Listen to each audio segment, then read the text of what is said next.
বউ নেই বাসায়, পেয়েছি ফাঁকায়, এখন দেখি কি হয়, কি আনন্দ লাগছে মনে। আচ্ছা, এই শীতে হাঁস পাটি না হলে কি ভালো হয়? আচ্ছা, তাহলে চমৎকার করে হয়ে যাক একটা হাঁস পাটি। যেই কথা সেই কাজ। প্রথমে বাজারে গিয়ে একটি দেশি জাতের গ্রামে পালা একটি পাতিহাঁস নিয়ে এলাম। তারপর এটাকে চুলায় ভালো করে পুড়িয়ে পশমগুলো পুড়িয়ে এবং ফুটে ফুটে পুড়িয়ে নিলাম। এরপরে এটাকে টুকরো টুকরো করে সাইজ করলাম।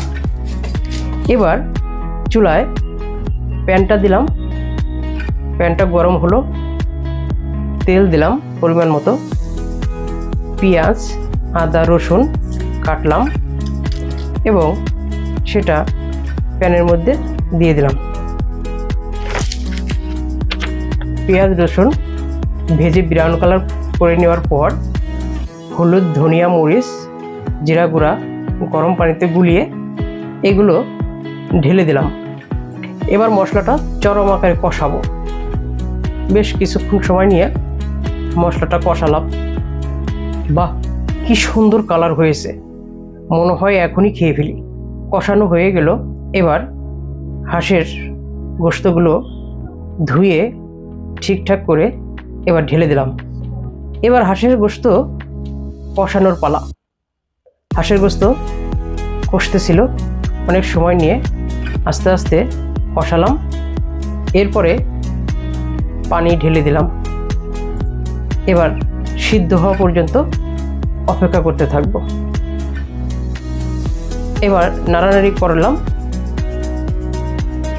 চুলায় লেগে না যায়। এবার সব শেষে গরম মশলার যে গুঁড়া পাউডার রাঁধুনির সেটা দিয়ে দিলাম। কিছুক্ষণ ঢেকে রাখবো, তারপরে এটা পরিবেশন করা হবে।